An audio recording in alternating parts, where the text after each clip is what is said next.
Greetings, everyone. It is 2 o'clock Eastern Time, and we will be getting started. Welcome to today's leadership webinar hosted by iNACOL Competency Works on the report, Moving Toward Mastery, Growing, Developing, and Sustaining Educators for Competency-Based Education. I'm Susan Patrick, President and CEO of iNACOL and co-founder of Competency Works, and I'll be facilitating today. Please feel free to engage using the chat box, which you see on the lower left corner of your screen. You can type in and leave messages. It's a vital part of our live webinar. Please feel free to introduce yourself, where you're joining from, and again, feel free to ask any questions in the chat box throughout the webinar. Provide responses, how you're coming into the work, sharing your own work, and of course, if there are any questions, concerns, or examples you want to share. The webinar today will be archived and available on the competencyworks.org website. So let me shift and formally introduce our presenter today, the lead author of the report, Catherine Casey. She's the founder of Catherine Casey Consulting, an independent organization focused on innovation, personalized, and competency-based school design, research, and development. Catherine is the author and co-author of several other iNACOL publications, including the focus of today's webinar, Moving Towards Mastery. She also published Levers and Logic Models for Competency-Based Ed, Quality Principles for Competency-Based Education, co-authored with Chris Sturgis, and Designing for Equity. Prior, Catherine was the founding director of the Imaginarium Innovation Lab in Denver Public Schools and a founding design team member at the Denver School of Innovation and Sustainable Design. This was Denver's first competency-based high school. She's also worked in leadership development, philanthropy, public affairs, and higher education. And I'll just note, when I first approached Catherine about the need for this research on professional learning and competency-based education, she immediately responded with a positive acceptance and acute interest in doing the work. The time is so right for the field of competency-based ed and the focus on professional learning and CBE. So I would like to thank Catherine personally for all the work she's done on this paper presented here today, and all of the others that have participated across the field in contributing.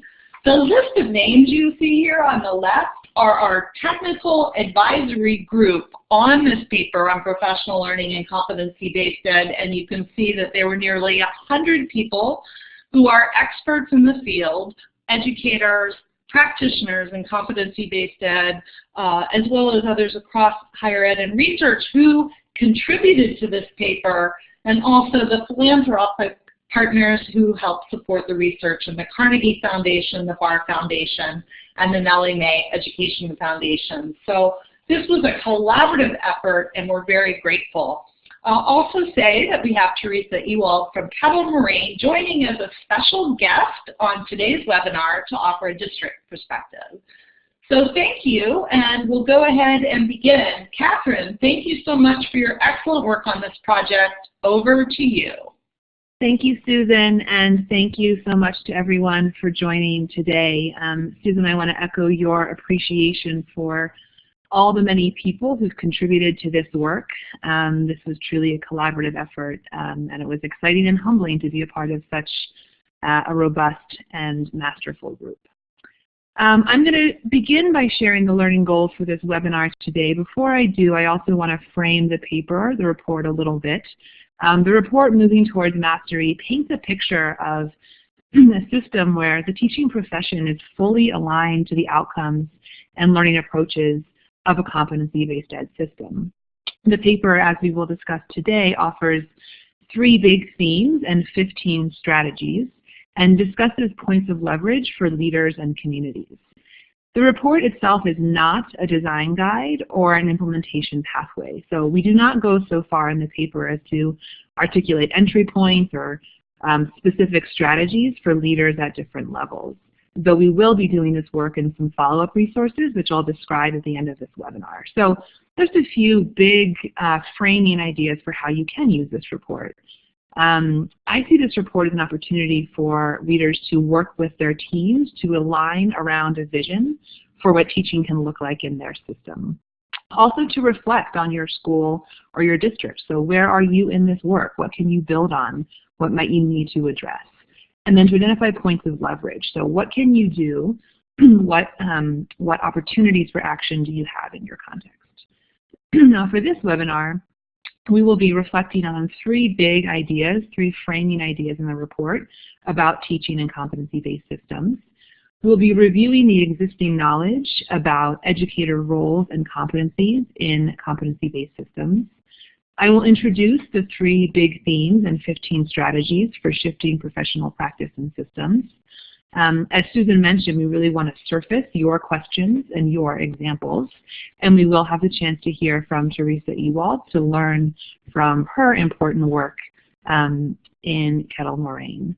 I want to quickly note that oftentimes on webinars we take time to review the definition of competency-based ed itself.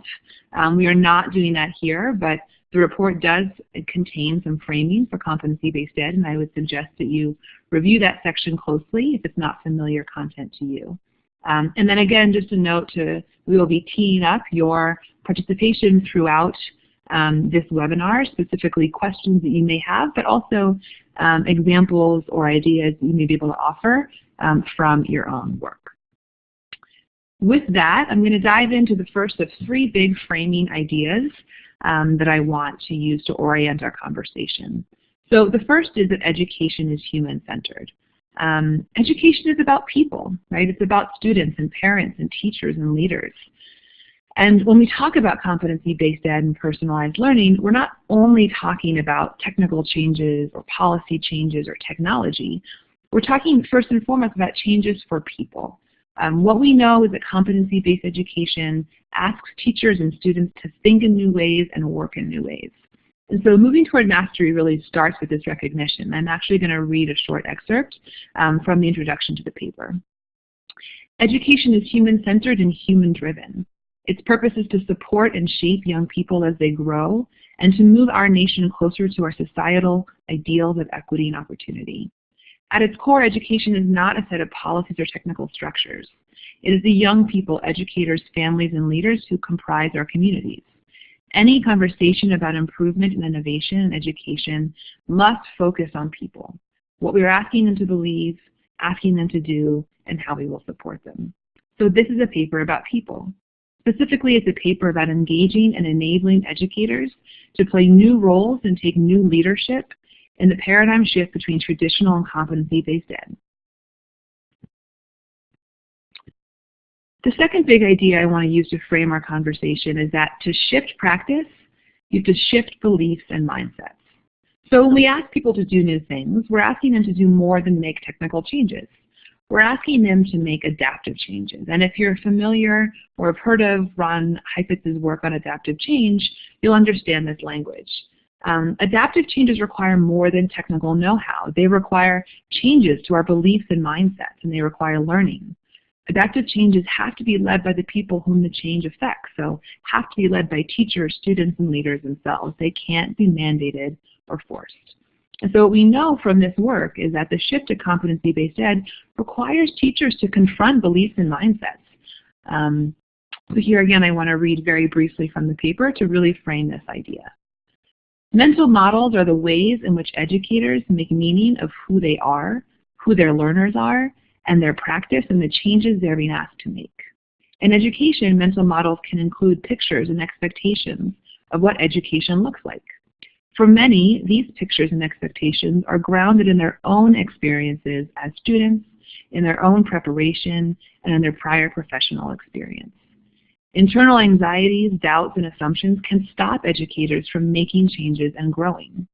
So addressing self-concept and mental models is essential in complex change environments where educators are being asked to fundamentally alter their practice.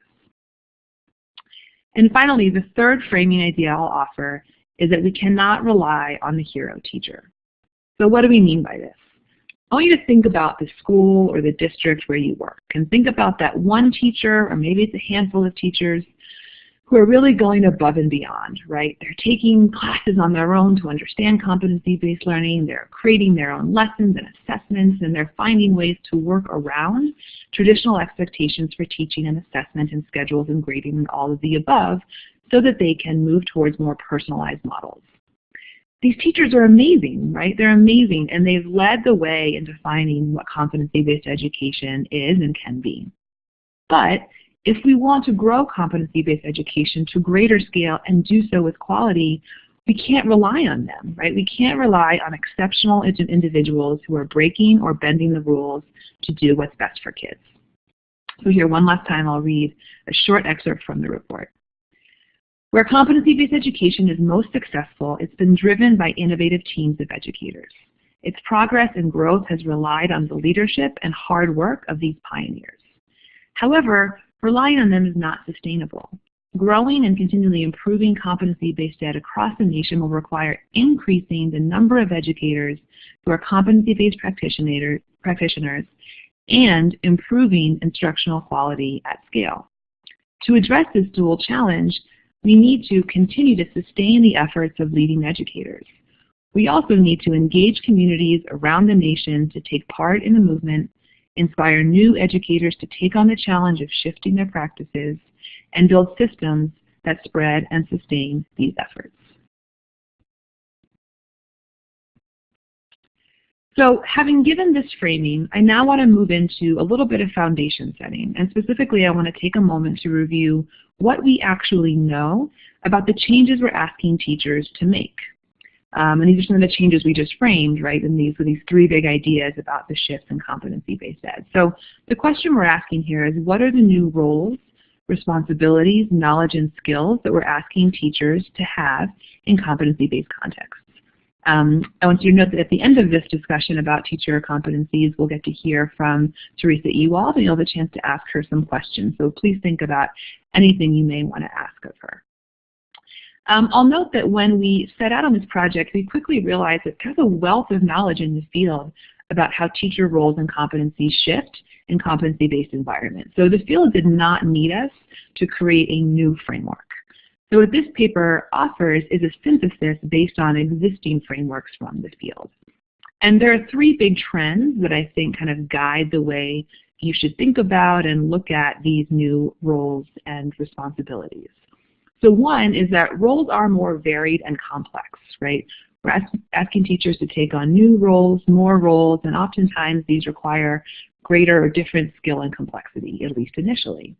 So that can seem scary, but onto the second theme, roles are also more specialized and teachers collaborate more. So the big idea here, right, is that not every teacher has to play every role or be an expert in everything. Schools are managing the complexity of new teacher roles and responsibilities by specializing, allowing teachers to take on specific roles, and helping teachers work together in teams. And the third point that really needs to be stated and restated is the assumption here is not that teachers have to master every single competency before starting on this work, or that it's going to happen right away, right? These competencies that we're going to describe are a lifetime's work. They're developed over time through practice and along personalized pathways.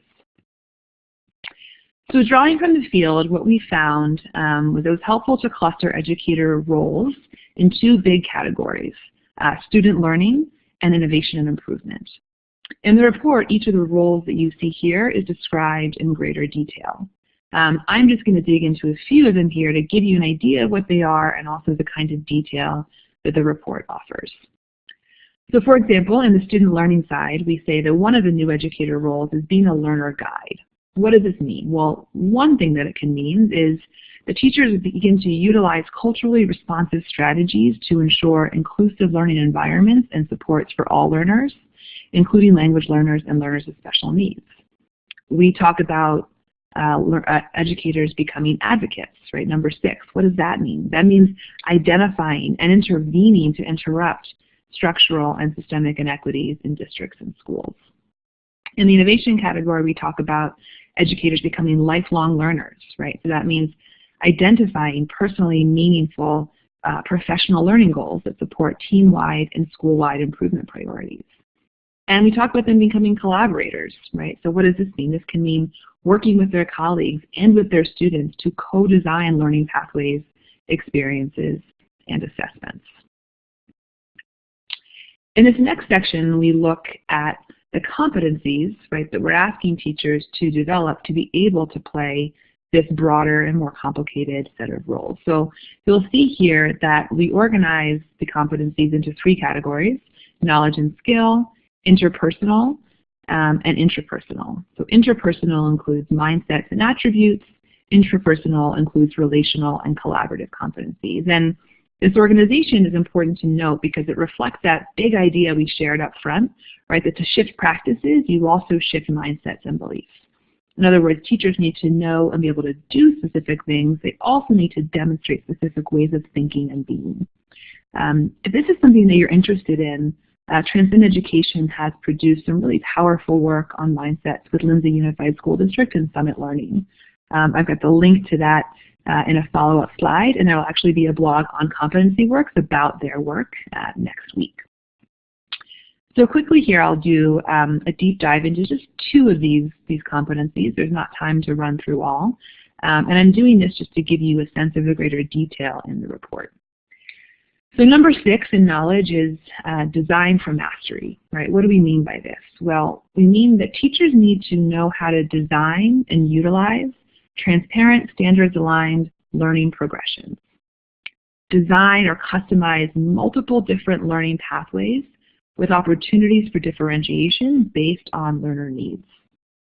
They need to be able to moderate to common understanding of proficiency, design learning units, projects, and experiences, and design experiences that are suited to the different learning preferences and needs of their students. In the intrapersonal, or the mindsets and attributes category, we talk about a commitment to equity. And this one felt really important to dive into because they talk about it a lot, but don't always specify what it actually means. So in the report, we break it down in the following way. Having a commitment to equity can mean seeking to understand and value learner identity and culture as assets for learning. Publicly modeling belief in every learner's ability to learn at high levels. Practicing learner-centered decision-making, identifying, naming, and addressing historical and institutional barriers to equity, and self-reflecting to investigate personal power, privilege, and bias. Right, so reviewing these roles and competencies in this conversation and in the report itself can help you think about your own practice if you're an educator, think about the practices and distribution of roles in your school if you're a school leader, and begin to do some of that reflective work with your team at any level to say, where are we today and where do we want to be? I mentioned up front that we developed this framework as a composite or a synthesis of a lot of existing work. So here on this slide, I've got a couple of references to some excellent pieces of work that you can look at if you're interested in learning more.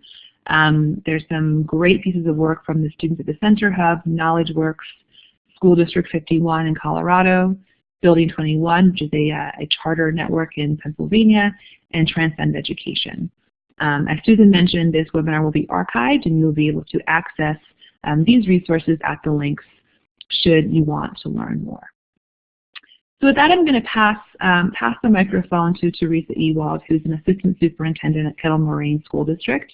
As many of you may know, Kettle Moraine is really leading the country in their work on competency-based and personalized learning, and particularly has done a masterful job, although she will tell you it's still a work in progress, but a masterful job at creating systems for educators to grow and develop. And so while we have Teresa on the line, wanted to create an opportunity for her to reflect on what we've talked about so far, specifically teacher competencies, building understanding, and lessons learned along the way. So Teresa, I will pass it over to you.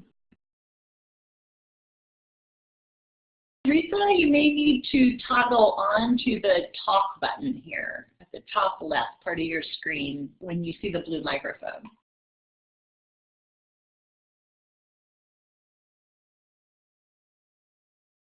Teresa, You might want to try again, just toggling on the microphone. Thanks.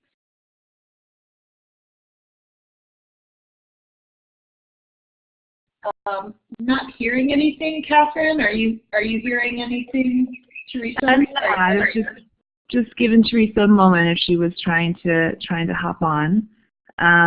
Teresa, we'll give one more second, and then if and we'll keep moving if we can't get you.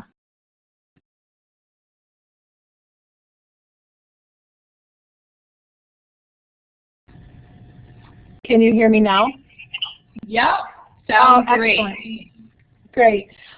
Thanks. Sorry about that. I love my technology. So thanks for the opportunity. There's so much good stuff in here, and I really, every time I hear Catherine speak, I learn a little bit more, and I actually read that paper so many times. It's kind of exciting. We have been deep in this work for almost a decade, probably a little bit more than a decade now.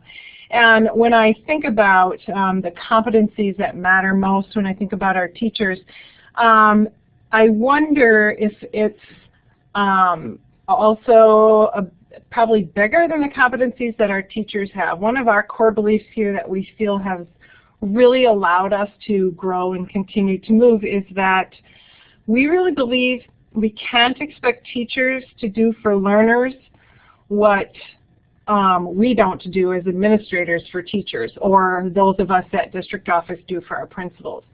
So when I say that, I mean I really want my teachers to, in a competency-based experience, think about each student as an individual, help them make goals, help them discover things about themselves, and track their own learning journey. That's what I want my teachers to be able to do with kids. So with that being said, I need to do that with my teachers, and my principals need to do that with my teachers.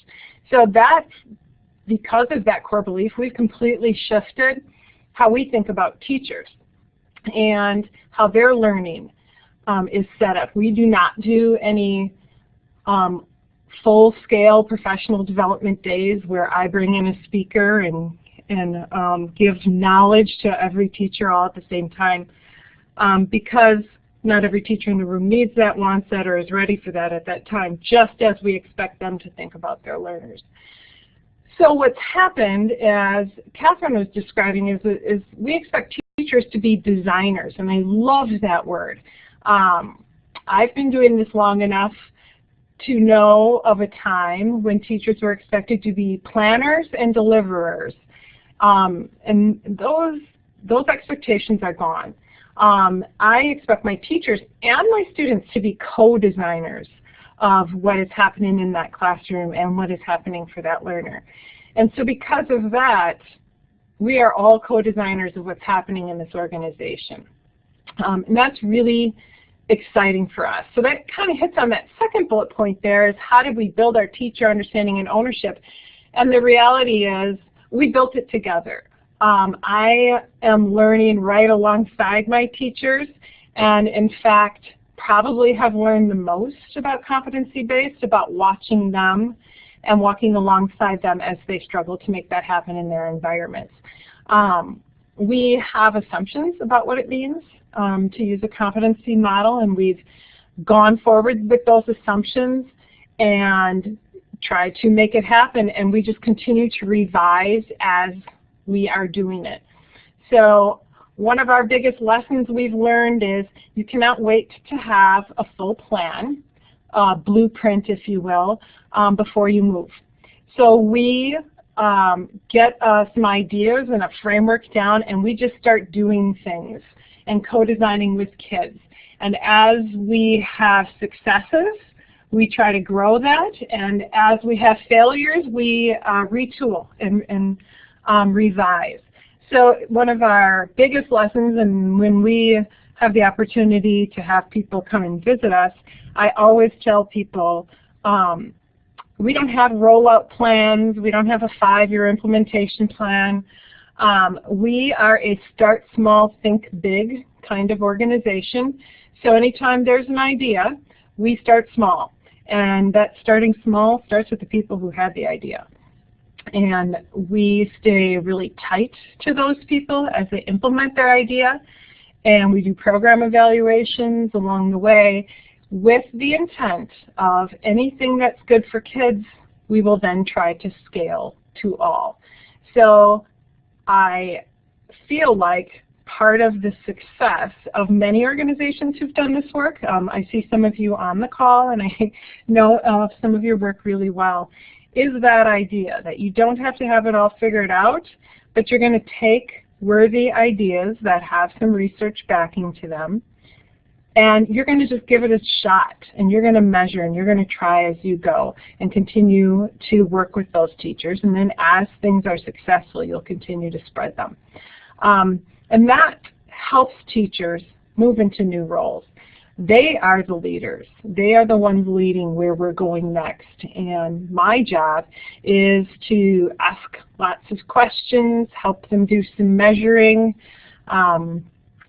perhaps coach alongside, and clear the hurdles that are in front of them. Anything that teachers, sometimes when teachers want to try things, they can clearly define to you the why that they can't try it.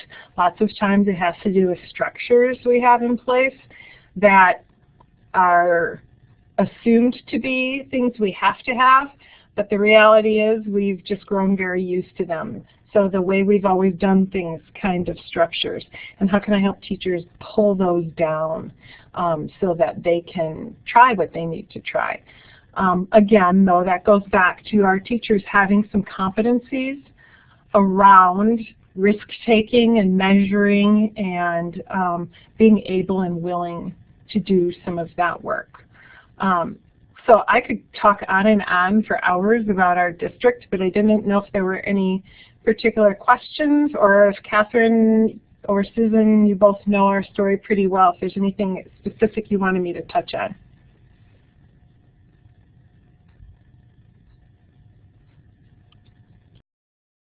Teresa, I think that was fantastic. Thank you so much for sharing. I want to mention one piece of your work, respond to one question I think was directed to me in the chat box, and just encourage anyone who has a question for Teresa to enter it into the chat box while I'm speaking, so that she can have an opportunity to answer if questions are out there. So first, I just want to thank you, Teresa, for your leadership, and say that every time you and I talk about your work, you reflect as much on what you are doing as on how you got there and where you want to go next. And I think it is this is a continuous learning and improvement process for anyone, whether you're contemplating beginning down the pathway to competency-based ed or multiple years in. And it is always so helpful for me to be regrounded and reminded of those values and those ways of working and talking to you. Susan, I'll let you field any questions and make them in for Teresa, and while you do that, I'm just going to answer one that I saw. I saw a question about specialization, and how the teacher competencies looked sort of general for most teachers, and so asking how we think about specialization. And what I would say is that yes, I think there are some competencies and certainly some mindsets that are expected for all teachers. So as Teresa said, right, teachers are becoming designers, and that's important. There are definitely some mindsets around equity and student learning that we really look to see in all educators. When I talk about specialization, I mean that in part to describe ways that schools can specialize roles. For example, having a STEM or a design thinking specialist, or other types of specialist teacher roles that can really dig into specific types of student learning, and different competencies may be more or less important for those roles. I'm also thinking about more collaborative approaches to teaming, right? What makes teachers nervous oftentimes in thinking about moving towards a personalized model is the idea that how am I supposed to be a direct instructor, a small group instructor, a one-on-one instructor, all at the same time for all of my kids.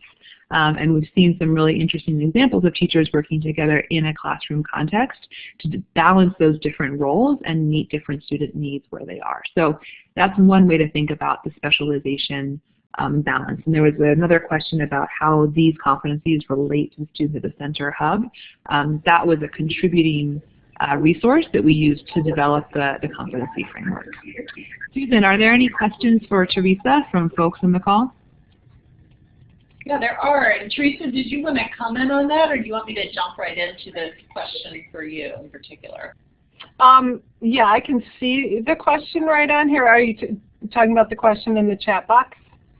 Yeah, it says, what is the timeline of building these competencies as compared to putting systems and structures in place? That's a big question, a good one. And for example, which of these competencies are most important to have in place for a critical mass of teachers before moving to competency-based reporting?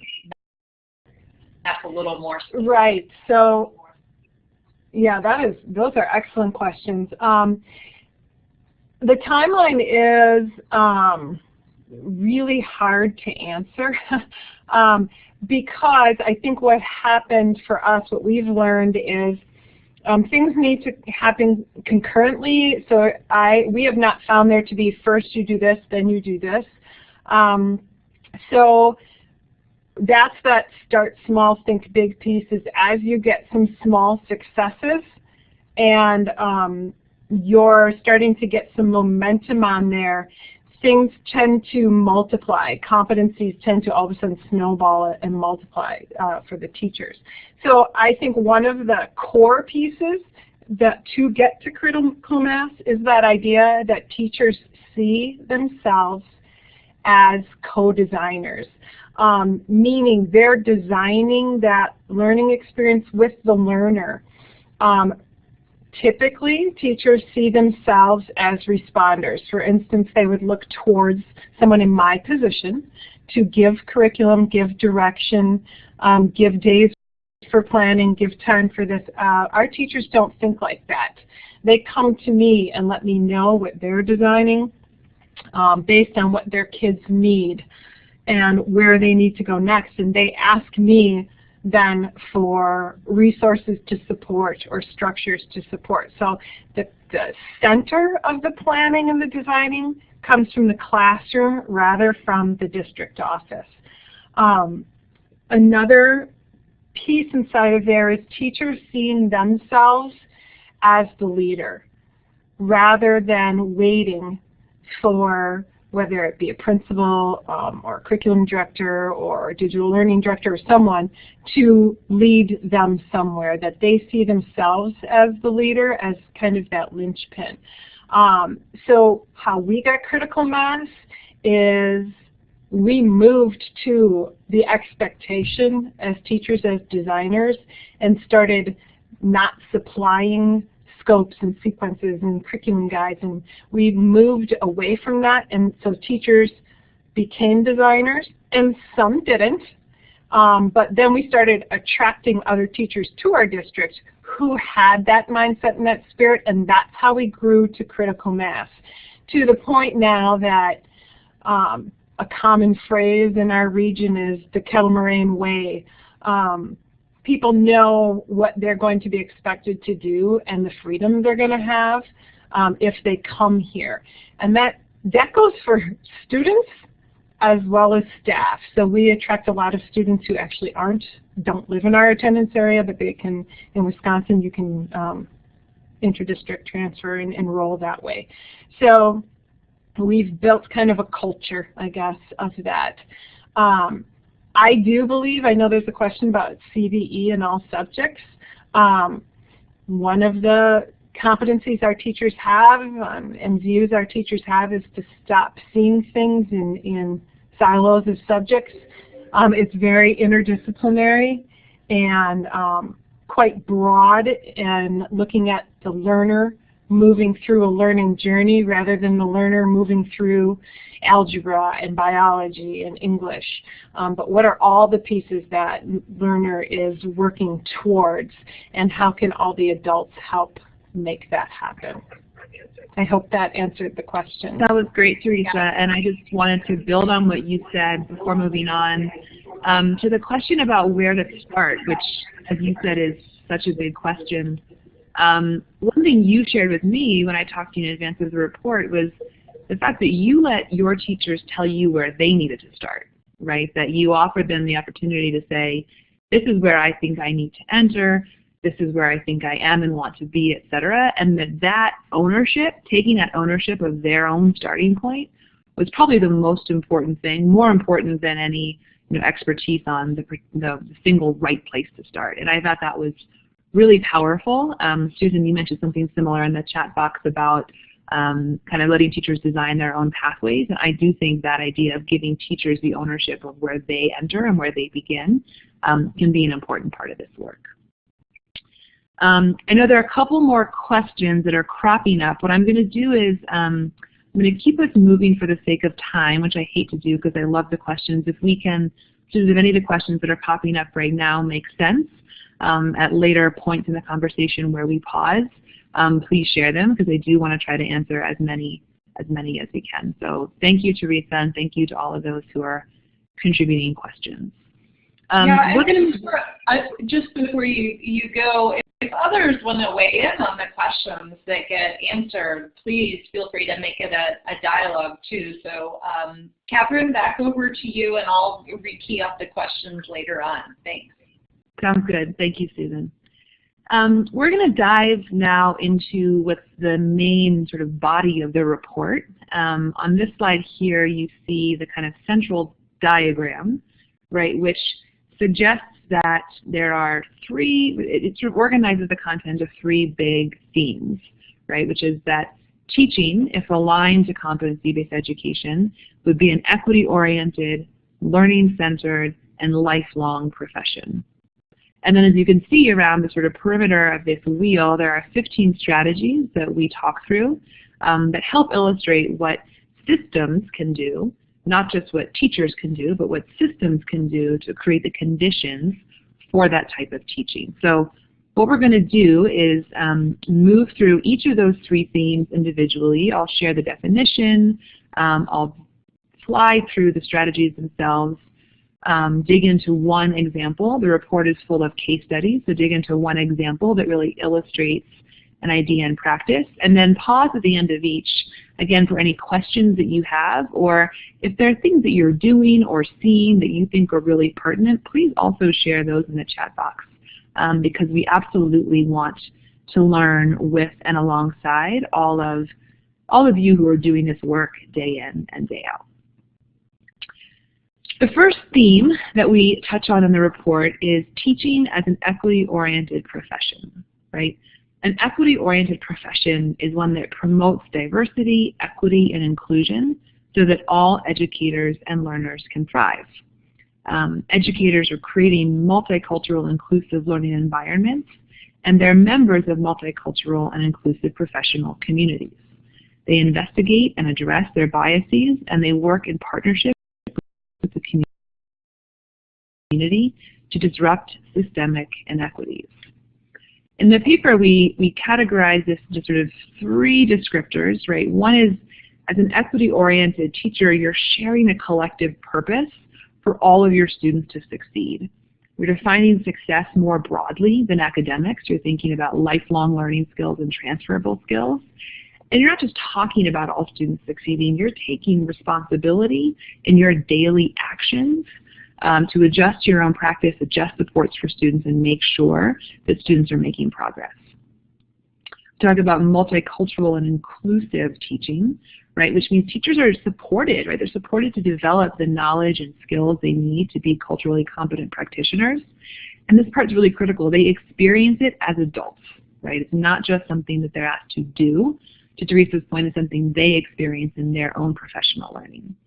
And then we talk about community collaboration, right? So the idea that teachers are sharing power with their students, they're building student agency, they're sharing power with parents and families, and they're taking learning out into the communities. So there are 5 strategies that are discussed that can help systems move toward creating an equity-oriented profession. These are to elevate learners, educators, and communities as partners, to mitigate individual and institutional barriers to equity. I just want to pause here and say that this one is critical, and this is both a question about systems, right? This is about systems, thinking about whether their teaching sources are representative of their student demographics, whether they're allocating teachers and distributing teachers according to need across their systems, And it's also a question of individuals, right? Of individuals reflecting on their own biases, their own beliefs, and learning how to address those to become culturally competent practitioners. The third strategy is developing cultures of learning and inclusion. And here again, this is where we're referring both to systems, providing teachers with the supports to become culturally competent practitioners, to learn how to do this work, and then also ensuring that teachers are experiencing that in their own professional communities and professional learning.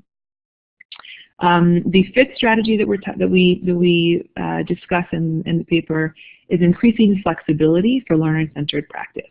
This one raises some eyebrows sometimes. People ask how flexibility can be a strategy for equity.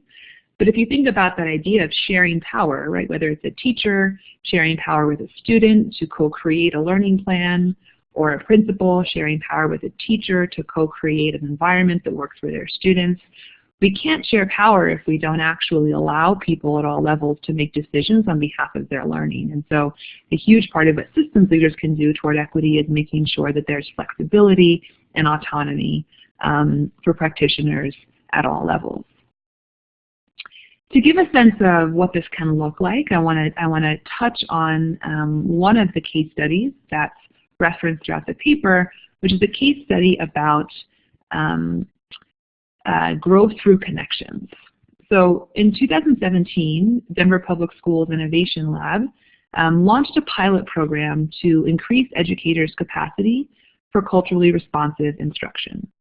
It's called Growth Through Connections, and it was designed in collaboration with Dr. Christopher Emden, who's the author of For White Folks Who Teach in the Hood, and the rest of y'all too. The pilot launched with 9 educators, and the pilot involved book study, group discussions, and time for personal reflection on culturally competent practice. And each educator in the pilot participated in 2 individual classroom observations with feedback sessions from a trained coach, as well as 1 observation and feedback session with Dr. Emden himself. Educators found a lot of value in the training, specifically in shifting their mindsets around how they relate to their students, what student behavior means and looks like, and how to think about inclusiveness in their classrooms. Across the board of all the components, educators identified the lab visits and the follow-up reflection and feedback as the most valuable parts of the learning experience, which I think says something important about how teachers can actually begin to shift their mindset through seeing different things and different ways of working, reflecting, and getting feedback. This year, 2019, the Innovation Lab plans to work with over 50 educators in Denver Public Schools, so continues to grow this program. So having done a quick flyby through that section of content in the report, I'd like to pause. Susan, are there any questions or contributions from the chat box that are worth sharing right now? There are quite a few questions, and it is interesting too. So there's one that relates back that asks, as teachers design and co-design their own pathways, are they concerned about standardized tests, or are they able to focus on the best ways to move all students toward articulated targets? Teresa, if you're still on, do you want to jump into that? Sure. So I love that question. And here's what I think I know. One of the struggles I have with our traditional structures and views of school is that our goal is academic success, or academic excellence, however you phrase that. I wonder if, and that frustrates us as educators. I know my teachers get really frustrated when they feel like their effectiveness is defined by a standardized test score. At the same time, I hear teachers talking about their effectiveness as defined by a standardized test score. And I really challenge us all to think more broadly than that. And many of us have other measures, like we have a graduate profile, or people talk about non-cognitive skills or career and life skills. And so when we're measuring success, we look at all those pieces together. The standardized test score is still important, as are our graduate profile skills and our career and life skills.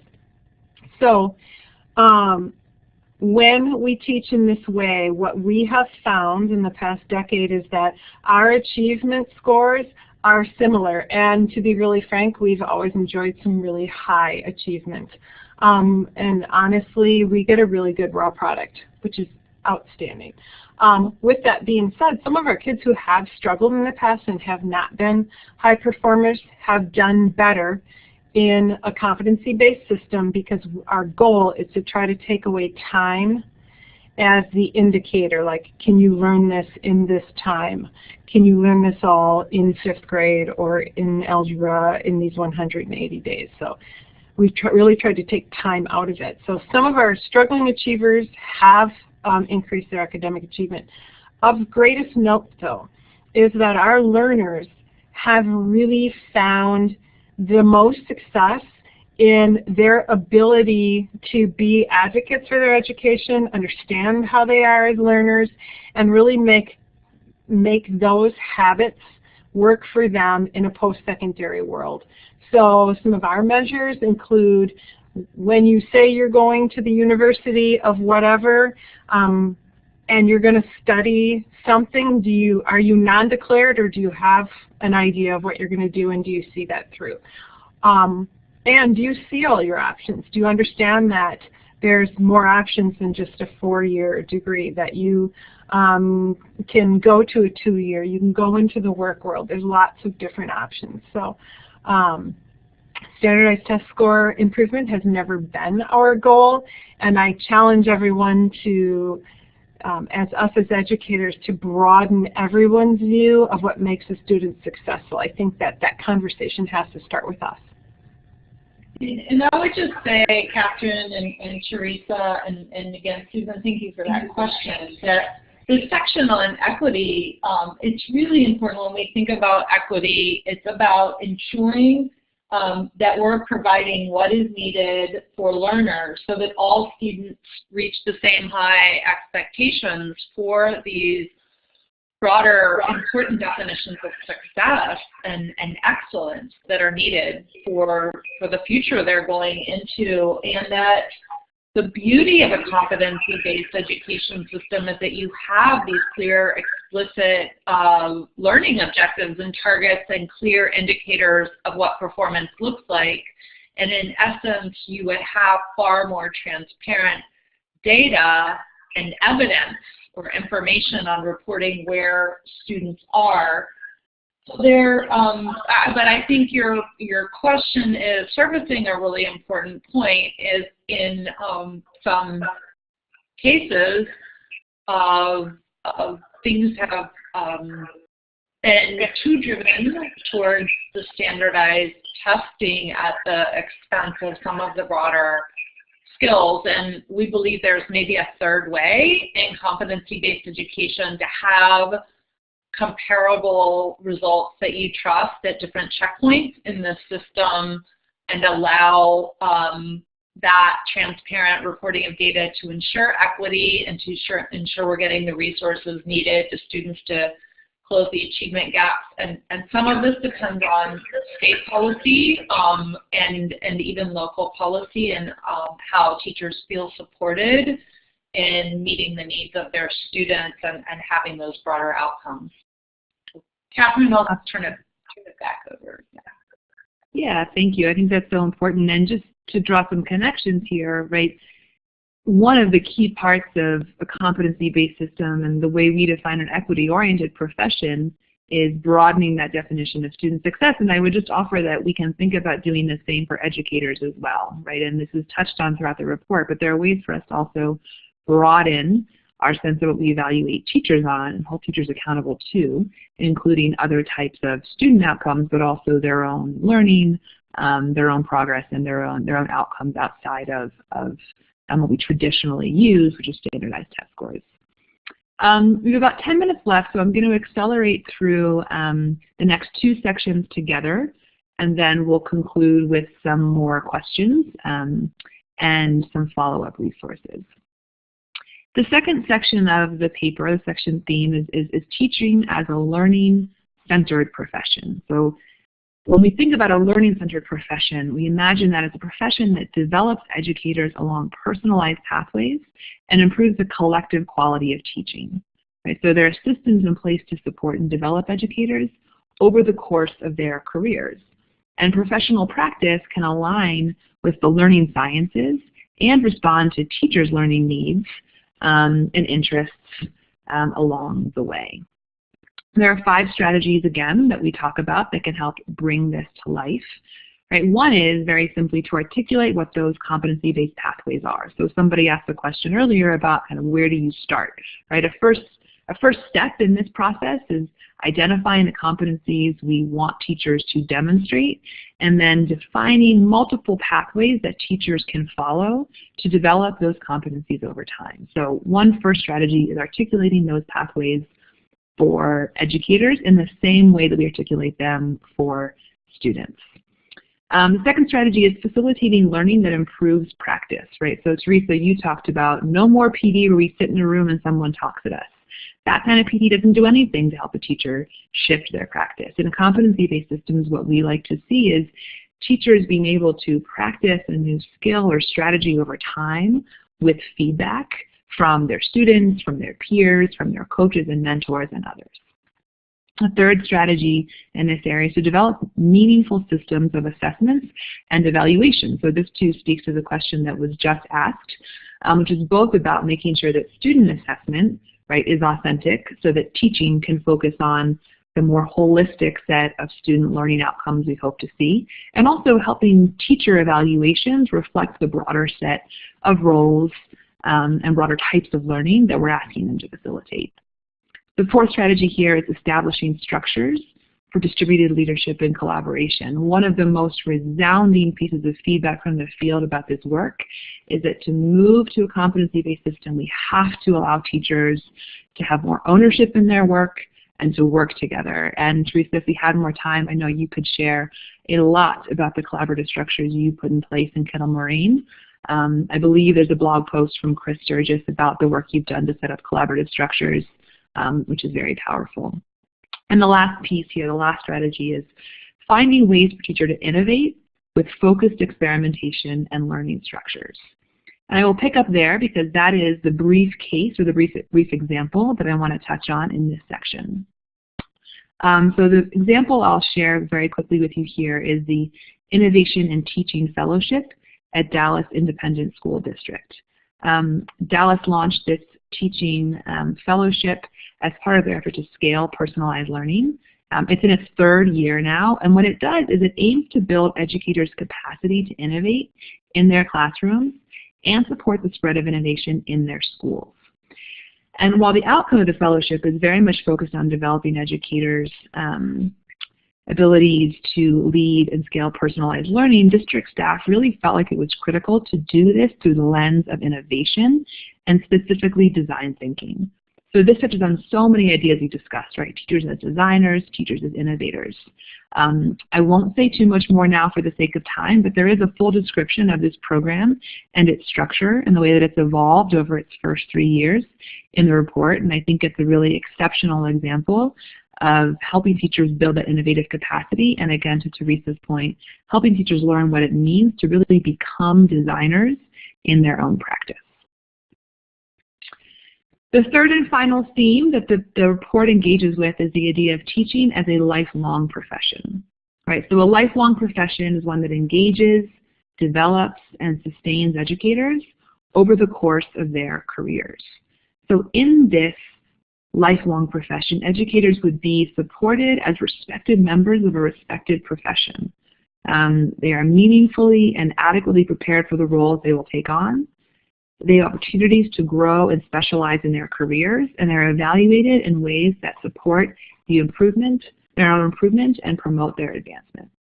So I'll say up front that this is probably, of the 3 themes, this is the one that deals most directly with systems and policies that can probably feel a little bit out of reach for folks who are listening to this and reading this sitting in a school or a district. And so some of these are pieces of advocacy for policy and systems change outside of K-12 education.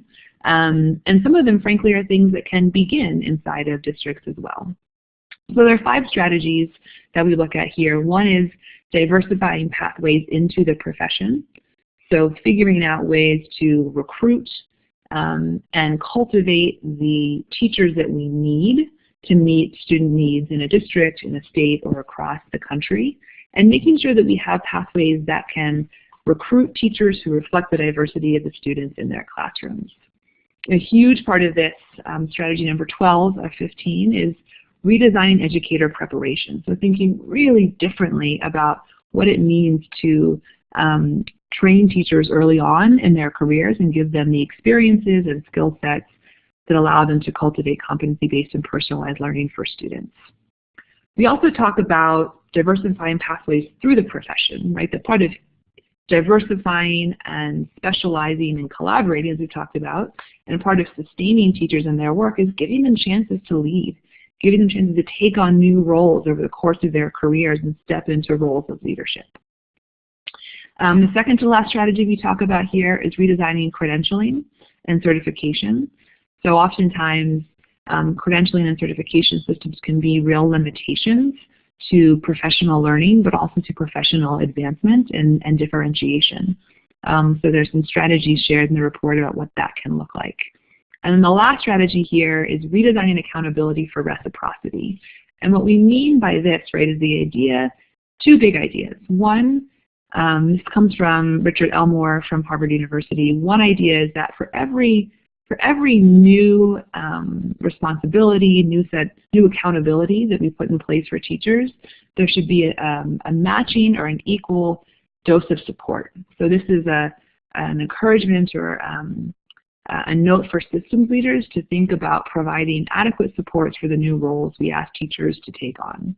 And the second big idea here is that we need to distribute accountability across the entire system, not just to teachers. Very transparently, very candidly, I think we can all say that we've been in a fairly punitive culture for teachers in the last 10 years or so.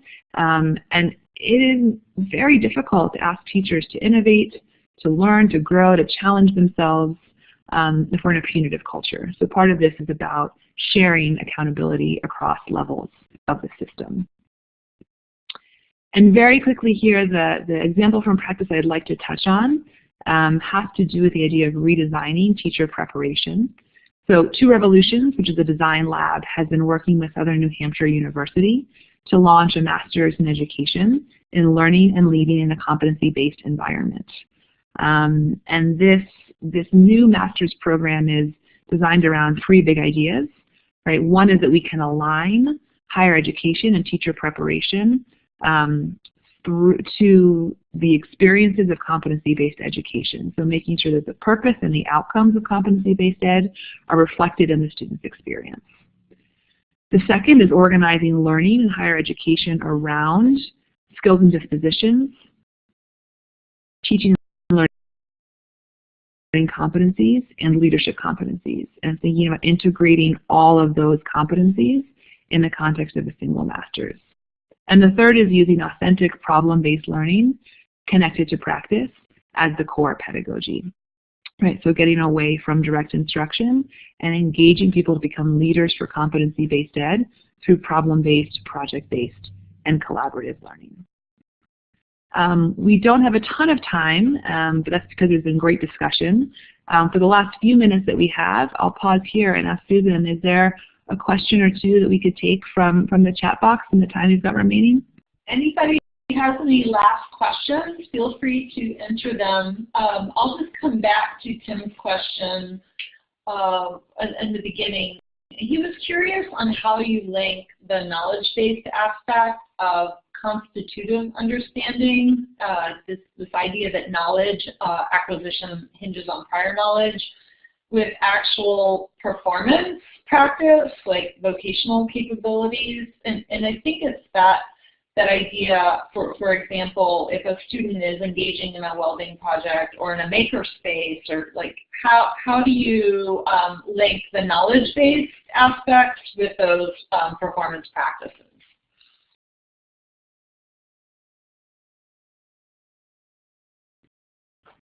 Yeah, that's a huge and exciting question. And I'm looking at the time, and I'm concerned about trying to take that on with almost no time left. What I will say first is that there are opportunities to integrate academic knowledge and skill with performance-based knowledge and skill, whether we're talking about arts integration, career and technical education, applied problem and project-based learning, etc. And this is part from an educator lens. Part of what it means to become a designer as an educator is to work collaboratively to figure out how those different content and competency areas can be integrated. I will also say that part of expanding the definition of student success beyond academic competency or academic proficiency is recognizing that there are valuable ways for students to spend their time and develop and demonstrate competency in areas that may not link directly to academic knowledge in every way. So Tim, I am guessing that did not answer, only began to answer your question. Please let's connect offline if you'd like to continue that conversation, because I think it is a really important question, both from a design standpoint, but also from the standpoint of how we think about developing and supporting educators to do that work and lead those types of learning. I will end here just with a note about some upcoming resources. There's a blog series coming this month that will build on the report, Moving Toward Mastery report, and share some entry points, some ideas for action, and include further reflections with leaders about the ways they are doing this work in this field, all with the goal of making this content accessible. And there will also be some policy and practice briefs focused on policy and higher education coming in the spring. So please stay tuned as we continue to work to make the report transferable and accessible.